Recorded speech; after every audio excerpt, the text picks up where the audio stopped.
नमस्कार, मैं हूं देवांशु। आप देख रहे हैं news for nation. Tejashwi Yadav लगातार चिराग पासवान को ऑफर पर ऑफर दे रहे हैं कि आइए महागठबंधन में शामिल हो जाइए। शामिल होने का ऑफर तो दिया जा रहा है, लेकिन शामिल किस शर्त पर हो ये बताया भी नहीं जा रहा और बताना जाता भी नहीं है।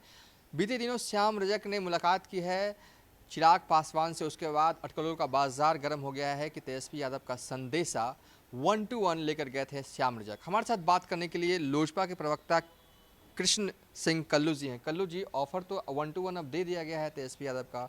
जाहिर तौर पर जब ऑफर दिया जा रहा होगा तो अच्छा डील मिल रहा होगा, तो आप लोग एक्सेप्ट क्यों नहीं कर रहे हैं?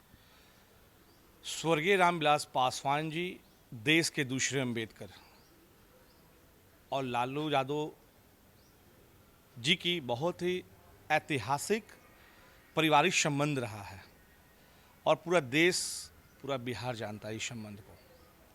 देखिए, श्याम रजक जी की जो मुलाकात हुई है चिराग जी से, स्वर्गीय रामविलास पासवान जी के तैलित चित्र पर उन्होंने श्रद्धा सुमन अर्पित की है। और देखिए, राजनीति जो होता है संभावनाओं का खेल है। राजनीति में कोई अस्थाई दोस्त और अस्थाई दुश्मन कभी नहीं होता है। रहा बात तेजस्वी जी और आरजेडी ने भी जयंती मनाई थी, तो हम लोगों ने तो उनको बहुत बहुत धन्यवाद भी कहा था। और हम लोगों ने कहा था कि जो भी व्यक्ति स्वर्गीय रामविलास पासवान जी की जयंती मनाती है उसको हम लोग धन्यवाद करते हैं। और हम लोगों ने सबको राय भी दिया था कि मनाना चाहिए, क्योंकि एक दलित के जो सबसे बड़े नेता हमारे देश में थे, देश के दूसरे अंबेडकर स्वर्गीय रामविलास पासवान जी एक बहुत बड़े मिसाल थे। दूसरा दलित और स्वर्गीय रामविलास पासवान इस देश में नेता इस पृथ्वी पर कभी जन्म नहीं लेगा, इस चीज़ को आप गांठ बांध लीजिए। और रहा बात तेजस्वी यादव जी का, तो लगातार वो ऑफर कर रहे हैं, ये बात सही है। लेकिन देखिए, पुनः मैं इस बात को दोहरा देता हूँ कि राजनीति संभावनाओं का खेल है। और देश के यशस्वी प्रधानमंत्री जी हमेशा कहते हैं कि युवा की बात, तो दोनों युवा हैं। और बिहार में जिस तरीके से जंगल राज 2 की जो बात कही जाती थी, तो आज तो बिहार में महाजंगल राज चल रहा है। तो अगर फैसला इस पे चिराग जी को लेना है, क्योंकि राष्ट्रीय अध्यक्ष वो है।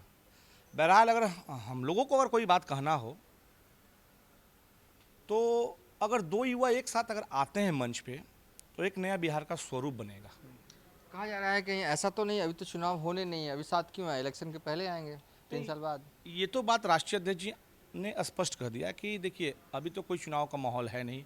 अभी तो हम लोगों का सिर्फ एक ही मोटो है, आशीर्वाद यात्रा। जिस तरीके से आशीर्वाद यात्रा में जैन सैलाब उमड़ा हुआ है, तो बिहार के सत्ता से लेकर के देश के सत्ता में जो भी लोग बैठे हैं, उन लोगों की निगाहें इस यात्रा पे टिकी हुई है। जिस तरीके से हम लोगों का हाजीपुर में, खगड़िया में जो दिखाई दी है, बेगूसराय में, तो कहीं ना कहीं चिराग पासवान जी को जो कमज़ोर करने का जो कार्य किया गया था, जो षड्यंत्र रचा गया था, और षड्यंत्र किसके द्वारा रचा गया था, इसमें बहुत सारे लोग हैं। इसमें बहुत सारे लोग हैं। दूसरा चरण 15 के बाद शुरू होने वाला है। रूट क्या तय हो गया है? उत्तरी बिहार में राष्ट्रीय अध्यक्ष जी जाएंगे। उत्तरी बिहार में जिस तरीके से बाढ़ का भी माहौल दिखाई दे रहा है, तो हमको लगता है कि रूट चार्ट हम लोग तैयार कर रहे हैं कि ऐसे जाए ताकि बिहार की आवाम को कोई तकलीफ का सामना न करना पड़े।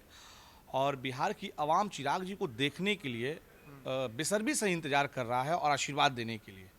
चलिए, थे लोजपा के प्रवक्ता कृष्ण सिंह कल्लू जी। फिलहाल अभी तक के लिए इतना ही। आप देखते रहिए न्यूज़ फॉर नेशन।